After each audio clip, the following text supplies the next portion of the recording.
you can start with Mangala Charana, and I'd like to introduce Sarva Mangala, a dear friend of mine and a very sincere devotee.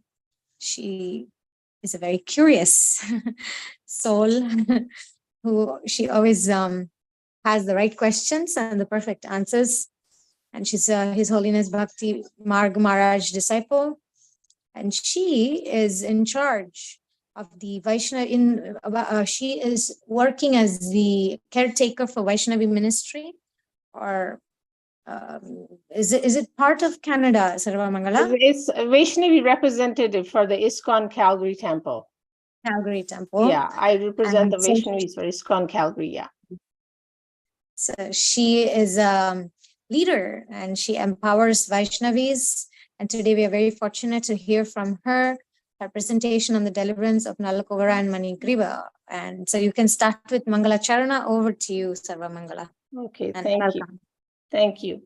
Om Jnana Tarmandasya Janana Salakya Chakshur Anmalitam Yana Tasmai Shri Guru Nama Shri Chaitanya Manu Bhisham Shetapam Jena Bhutale Shevam Rupa Kadamayam Datati Seva Panditikam Vandeham Shri Guru Shri Yatupada Kamalam Shri Gurum Vaishnavam Cha Shri Rupam Shagratam Chaha Gana Raghunathanam Vitam Tam Sa Jivam Sa Devatam Sa Vadutam Prijana Sahitam Krishna Chaitanya Devam Shri Radha Krishna Padasagana Lalita Shri Vishakanavattam Cha He Krishna Karuna Sindhu Dina Bandhu Jagatpate Gopesha Gopika Kanta Radha Kanta Namastasto Tapta Kancha Goranga Radha Vrindavaneshwari Veshabhavanam Sute Devi Pranama Hari Piye Vanshakal Patrubhasya Cha Krapa Sindhu Beva Cha Patitanam Pamnebhyo Vaishnavebhyo Nama Nama Shri Krishna Chaitanya Prabhu Nityananda Shri Advaita Gadadhar Shivashadi Gaur Bhakta Vrinda Hare Krishna Krishna Krishna Hare Hare Hare Ram Ram Ram Hare Hare. So Hare Krishna, excuse me. Hare Krishna, dear Vaishnavis, thank you so much for joining today.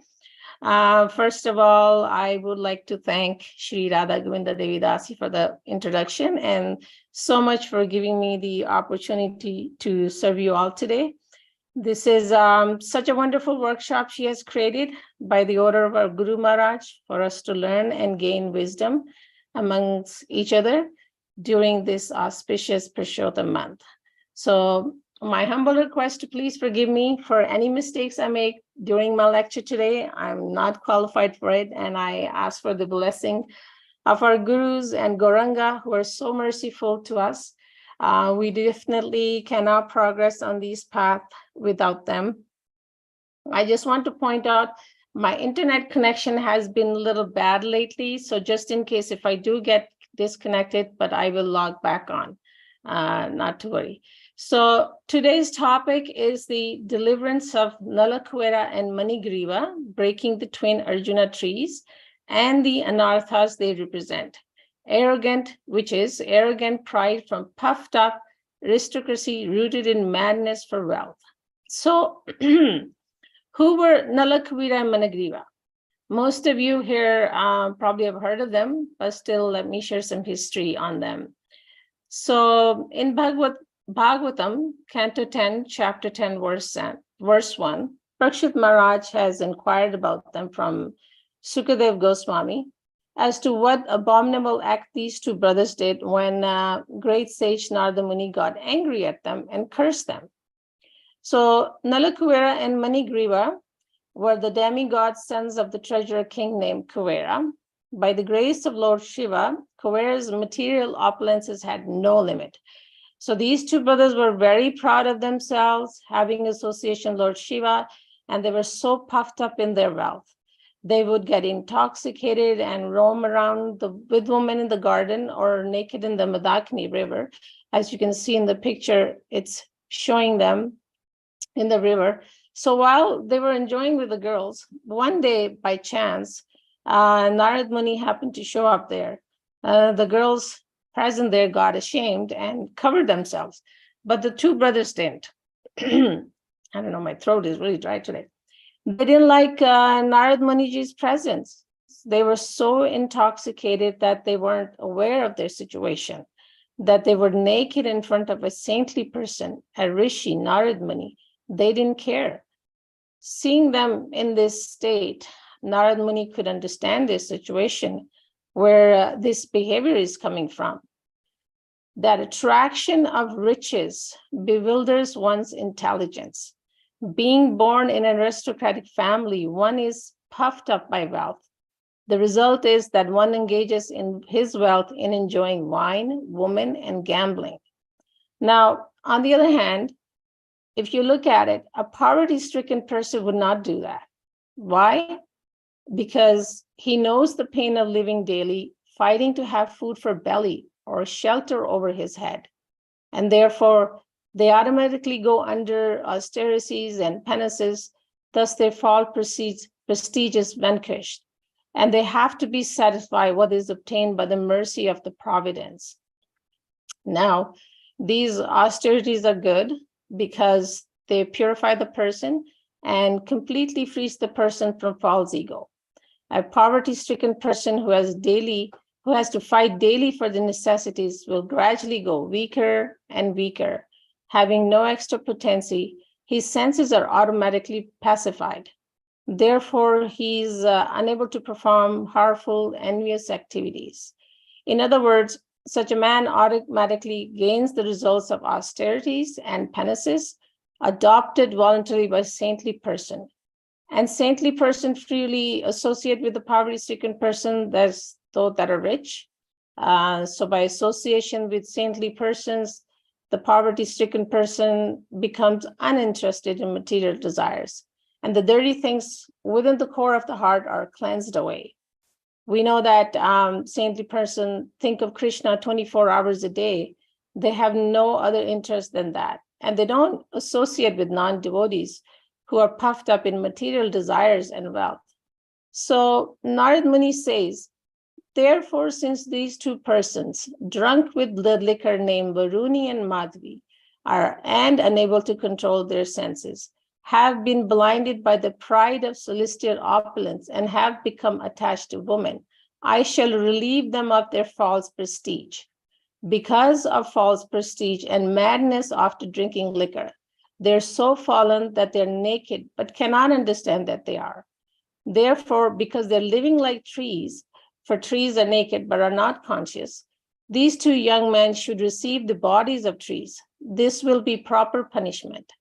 Nonetheless, after they become trees and until they're released by my mercy, they will have remembrance of their past sinful activities. Moreover, by my special favor, after the expiry of 100 years by the measurement of the demigods, they will be able to see the Supreme Personality of Godhead, Vasudeva, face to face, and thus revive their real position as devotees. So, he showed them this special mercy by giving them this special curse. He cursed them to become trees and remain for 100 years in the time of demigods. And after that, they would be fortunate enough to see the Supreme Personality of Godhead face to face by his causeless mercy. And thus they would be again promoted to the life of the demigods and become great devotees of the Lord. So the great sage Narada returned to his abode known as the Narayan Ashrama, and the two demigods were turned into the twin trees.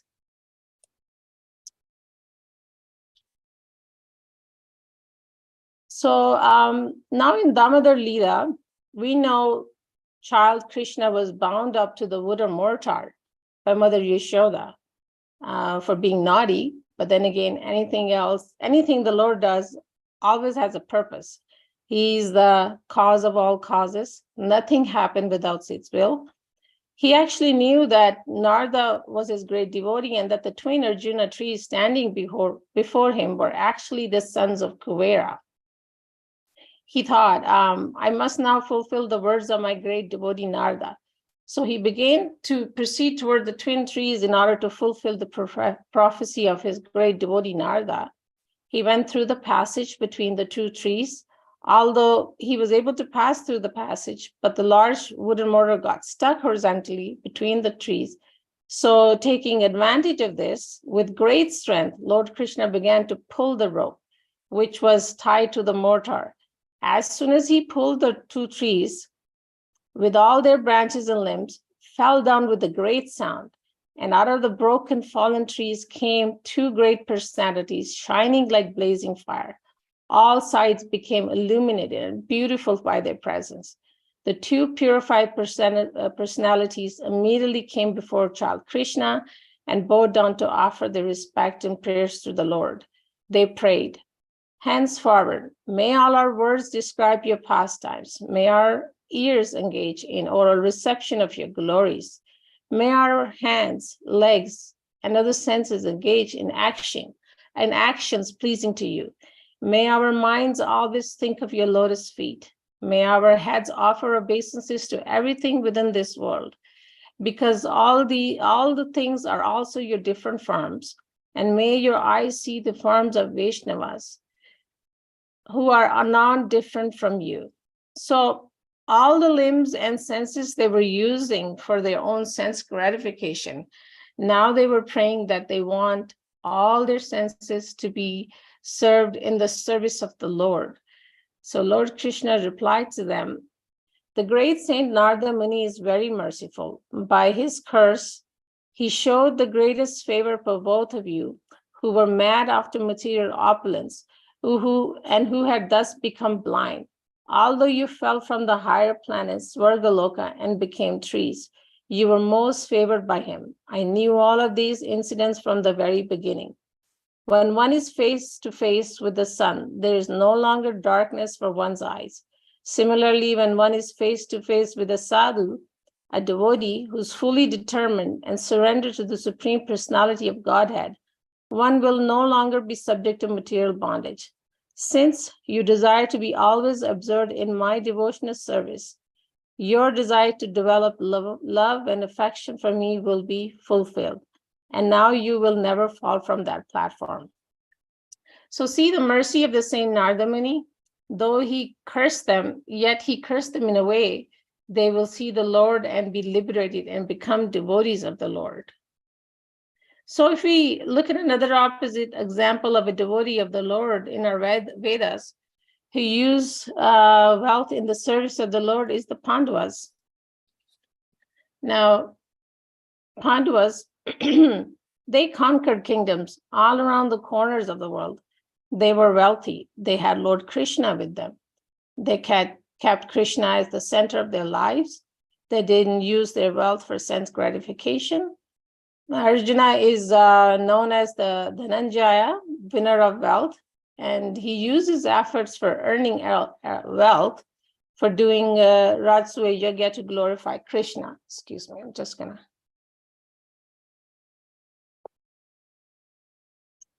They glorify Krishna by using their wealth rather than using it for sense gratification. So wealth used in the service of Krishna is liberating. For instance, we are actually in Calgary here, we're building a new temple, and it's probably a 5-year project. So devotees who gave donations, they know they will get great spiritual benefit by this pious activity. In Srimad Bhagavatam, Canto 11, chapter 27, verse 51, as part of Uddhava Gita, Krishna says, one who offers the deity gifts of land, markets, cities, and villages, so the regular daily worship and special festivals of the deity may go on continually, will achieve opulence equal to my own.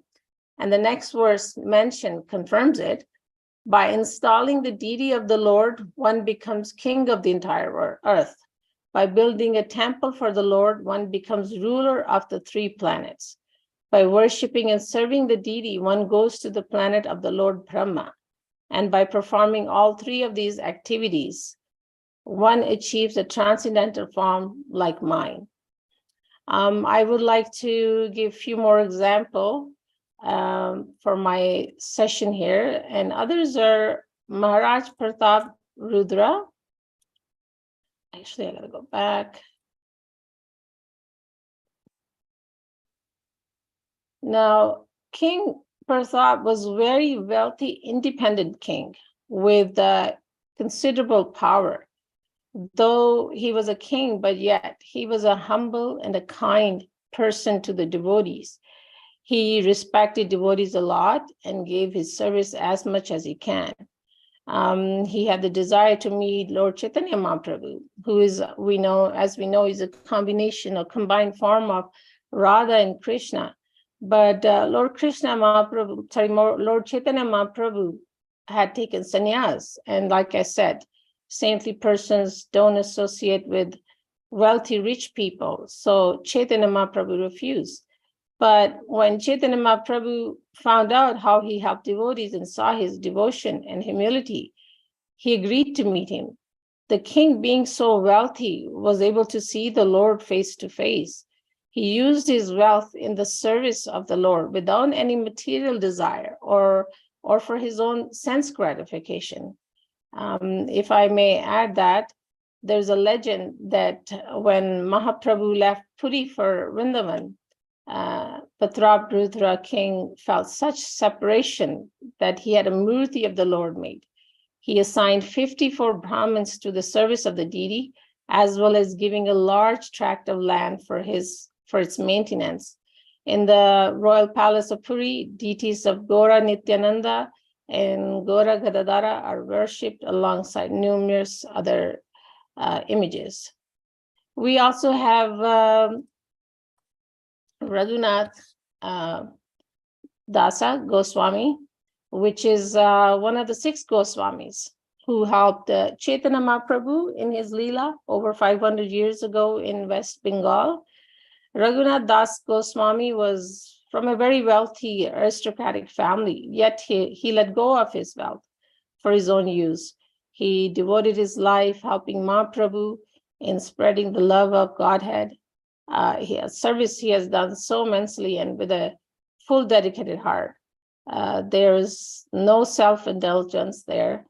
Actually, I also want to mention that out of the 6 Goswami, there were also 2 brothers named Rupa Goswami and Sanatan Goswami, who came from a very wealthy family, but gave up wealth in the service of the Lord. So when His Divine Grace A.C. Bhakti Vedanta Srila Prabhupada inaugurated the chanting of Hare Krishna movement in the West, George Harrison was one of the other personalities who was very famous and wealthy. He was part of the music group called Beatles in the 1960s. So one association with Srila Prabhupada and his disciple, he was sold. He has helped and donated a lot of money in charity, even giving away his property in England, which is called the Bhakti Vedanta Manor now. He also helped make music albums of Hare Krishna mantra. The prayer Govinda Madhipursham is recorded and directed by him, along with Srila Prabhupada's early disciple, and it gets played during Mangalarti in all the ISKCON temple. His name is actually immortalized in ISKCON books, as seen in the image here. That is just in the material planet. And as per Lord Krishna's word in Bhagavad Gita and Bhagavatam, we can be assured George Harrison is gifted with lots of spiritual benefits, even after life. So he used part of his wealth to help Krishna, actually to help Srila Prabhupada spread Krishna consciousness. So he didn't use his wealth as much for his own sense gratification at that point. So in conclusion, wealth used in the service of the Lord liberates you and purifies you and ends with lots of spiritual benefit. But if the wealth is used for one's own sense gratification, then that will lead to misery, arrogance, pride, and bondage to the material world. Our life goal is to be freed of this material world and go back home, back to Godhead, to Goloka. So this ends my lecture. If anybody has any questions or comments or anything of their realizations they want to share, they're welcome to do so. Jai Srila Prabhupada. Jai. Srila Prabhupada ki jai. Bhakti Marg Maharaj ki jai. Sarva Yay. Mangala DD ki jai. So Vaishnavis, let us congratulate Sarva Mangala for the time and the effort and the absorption that she's found while preparing for this class. And if you have any comments or questions or realizations, now is the time. Please feel free.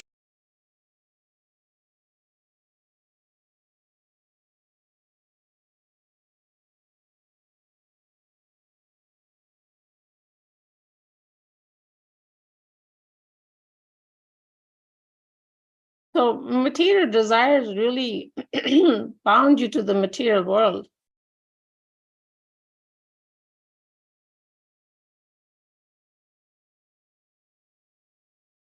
One other example, one other example I was going to use was Ravana, because he was quite wealthy and he was also really puffed up. And, he kidnapped Mother Sita. So all the actions he did was quite abominable.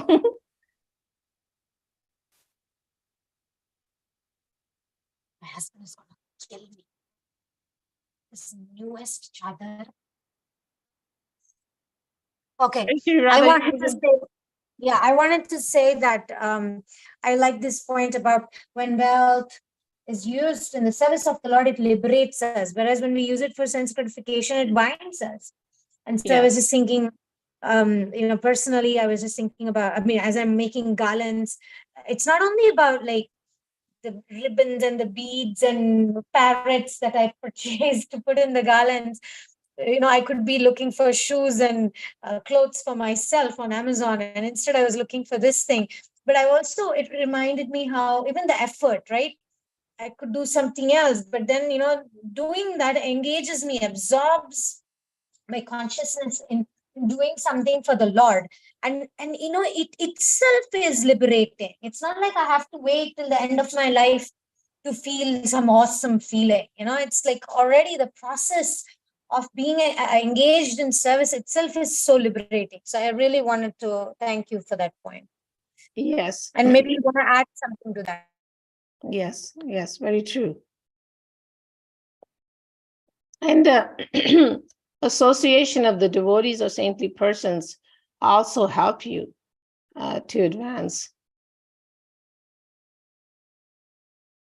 So if anybody else has any other realization they want to add or share.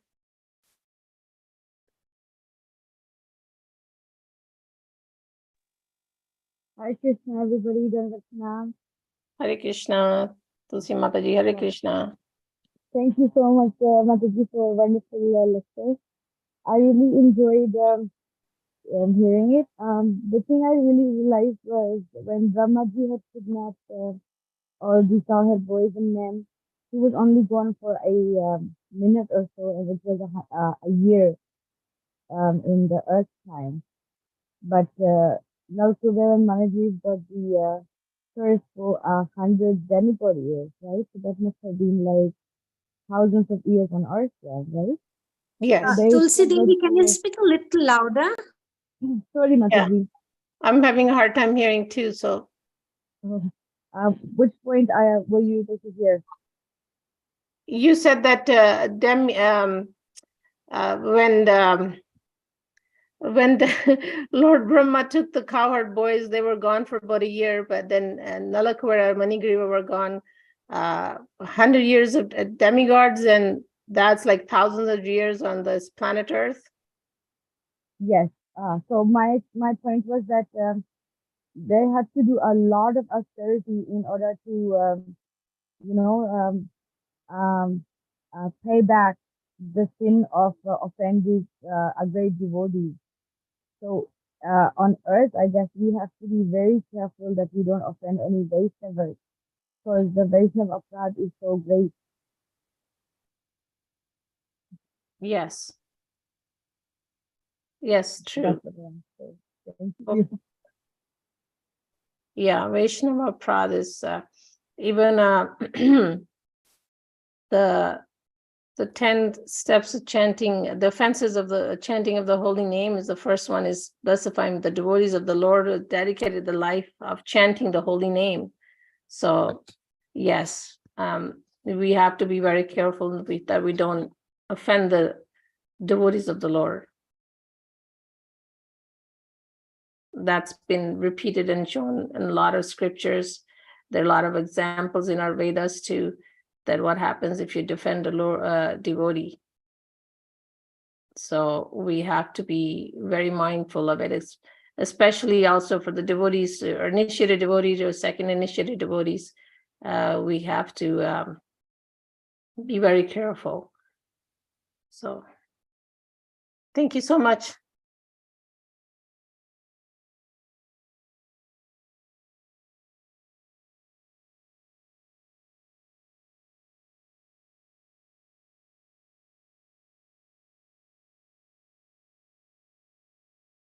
Anybody else has any questions or comments they'd like to add?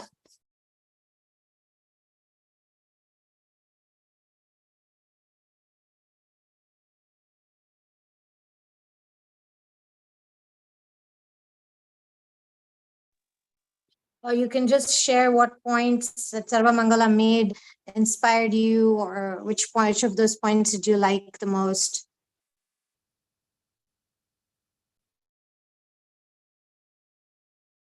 I use the recent example of George Harrison too, because for those who are coming into Krishna consciousness, they probably would have heard about George Harrison, probably would have seen the books, Chant and Be Happy books and Krishna book. He had paid for all these publications. He donated the building Bhakti Vedanta Manor now. So there, that shows that he's dedicated some of his wealth to the service of the Lord. Even if you're giving a service to your deities at home, even giving service to your children, bringing them into Krishna consciousness, that's also in a way that you're using your wealth in the service of the Lord. So if you look at it in different ways, that you're still giving a service and dedicating your life to the Lord, either way, either you're spending wealth or anything. So that's one of these slides that I thought that I just add in there and to show. Wow. Very good point. I like that. Even if you're using in your own home and you're using it to cultivate your family into Krishna consciousness, or you're doing something to like inviting guests and Yes. feeding them prasadam, that is the way you're utilizing your wealth in service of the Lord. I really like that point. Yeah, Very and practical. yeah, so you're even spending money for your deities, for your children, to raise them in Krishna consciousness. That's a wealth again. You're using that wealth towards Krishna. So every little thing we do doesn't go unnoticed. Krishna takes care of it. He remembers it. So that reminds me of also when the time when baby Krishna, this lady came with a basket full of fruits he saw Krishna bringing all these jewels or whatever he was holding to give it to her, but he keeps dropping. She got so attracted by this baby Krishna so much that she just decided to give the whole basket. And there's a poor lady who goes around giving fruits so she can get some money, but she got attracted to Krishna so much that she just gave the whole basket to Krishna. But then even taking them, when she went home, her basket was full of jewels. So we do a little bit and Krishna gives us so much. So that was just another example, just came to my mind, that any service given in, for the Lord, you get a tremendous amount of benefit in return, tremendous amount.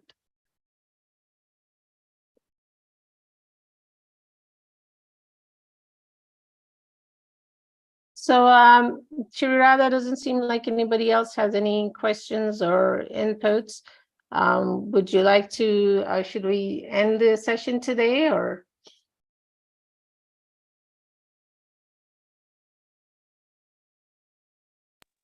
Okay. So thank you, Sarva Mangala Devi, and thank you for all the participants for being here, showing up, encouraging Sarva Mangala and receiving the wisdom that she had to share. So let us give a big hand to Sarva Mangala. Thank for you. all her efforts and her love. Thank you for sharing your realizations. And by the way, we have had some 4 devotees here sitting and listening to you as well. Okay, as, thank you. as they're making that. Oh, I see that they were sitting with you and making Yeah. garlands. How many garlands are you planning to make? Well, we made one head garland, and she's making right now one for the lotus feet. And then I'm making one for Balaji at my home. As you were speaking about serving the deities at home, I was just making this for him. It's very nice. Very Thank you, nice. darling. Thank you for sharing.